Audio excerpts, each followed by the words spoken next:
দেশব্যাপী চলমান যৌথ বাহিনীর অভিযান অপারেশন ডেভিল হান্টকে স্বাগত জানিয়েছেন বিএনপির কেন্দ্রীয় ক্রীড়া বিষয়ক সম্পাদক ও ঢাকা মহানগর উত্তরের আহ্বায়ক আমিরুল হক।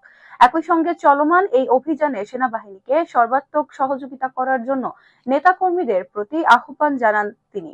রোববার বিকেলে রাজধানীর তেজগাঁও পলিটেকনিক মাঠে তেজগাঁও শিল্পাঞ্চল থানা বিএনপির কর্মী সভা ও রাষ্ট্র কাঠামো মেরামতের ৩১ দফার কর্মশালায় প্রধান অতিথির বক্তব্যে এসব কথা বলেন তিনি। সম্প্রতি সারা দেশে ভাঙচুর ও বিশৃঙ্খল ঘটনার সঙ্গে জড়িতদের খুঁজে বের করে আইনের আওতায় আনার দাবি জানান আমিনুল হক। অন্তর্বর্তী সরকারের উদ্দেশ্যে তিনি বলেন, সরকার গঠনের ৬ মাস পরে এসে এই ধরনের ভাঙচুর কেন? আমরা তো একটি সভ্য জাতি। এই ধরনের বিশৃঙ্খলা আমরা জাতি হিসেবে কখনোই প্রত্যাশা করি না। এর দায়ভার কে নেবে? এই দায়ভার আপনাদেরই নিতে হবে। এসব বিশৃঙ্খলা দূর করতে অবিলম্বে নির্বাচনের দাবি জানিয়ে অন্তর্বর্তী সরকারকে তিনি বলেন, আপনারা সংস্কার করুন, তবে যৌক্তিক সময়ের ভেতরে তা করুন। বাংলাদেশের মানুষের যে প্রত্যাশা একটি অবাধ সুষ্ঠু নির্বাচন, সেই নির্বাচনটি যত দ্রুত হবে তা সবার জন্যই মঙ্গলজনক। বিএনপির এই কেন্দ্রীয় নেতা বলেন, প্রশাসনে এখনো কোনো স্থিতিশীলতা আসেনি।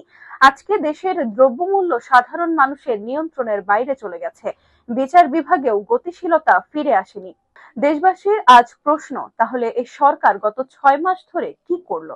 তিনি বলেন, বিএনপির ভারপ্রাপ্ত চেয়ারম্যান তারেক রহমান ৩১ দফা যে রূপরেখা দিয়েছেন, সেই রূপরেখা তখনই পরিপূর্ণভাবে বাস্তবায়ন সম্ভব যখন এই দেশের জনগণের ভোটে একটি নির্বাচিত সরকার গঠিত হবে। সেই নির্বাচিত সরকার ৩১ দফা রূপরেখা পরিপূর্ণভাবে বাস্তবায়ন করতে পারবে বলে আমরা বিশ্বাস করি।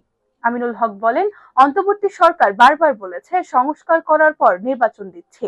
সংস্কার তো একটি চলমান প্রক্রিয়া, যুগের পর যুগ এটা চলতে থাকবে। তার মানে কি যুগের পর যুগ নির্বাচন হবে না? নির্বাচন হতে হবে। গত ১৫ বছর ধরে এদেশের মানুষ ভোট দিতে পারেনি। তারা ভোটের মাধ্যমে নিজেদের পছন্দের প্রার্থীকে নির্বাচিত করতে চায়। শিল্পাঞ্চল থানা বিএনপির আহ্বায়ক আইনুল ইসলাম চঞ্চলের সভাপতিত্বে এতে আরো বক্তব্য রাখেন ঢাকা মহানগর উত্তর বিএনপির সাবেক আহ্বায়ক সাইফুল আলম নীরব, উত্তর বিএনপির সদস্য সচিব মোস্তফা জামান, যুগ্ম আহ্বায়ক মোস্তাফিজুর রহমান সেগুন, এস.এম. জাহাঙ্গীর হোসেন, ফেরদৌসী আহমেদ মিষ্টি, এ.বি.এম. রাজ্জাক, গাজী রেজাউনুল হোসেন রিয়াজ, আক্তার হোসেন, আতাউর রহমান, এম কফিল উদ্দিন আহমেদ, তহিরুল ইসলাম তুহিন, হাজী মোহাম্মদ ইউসুফ, মোহাম্মদ শাহ আলম প্রমুখ।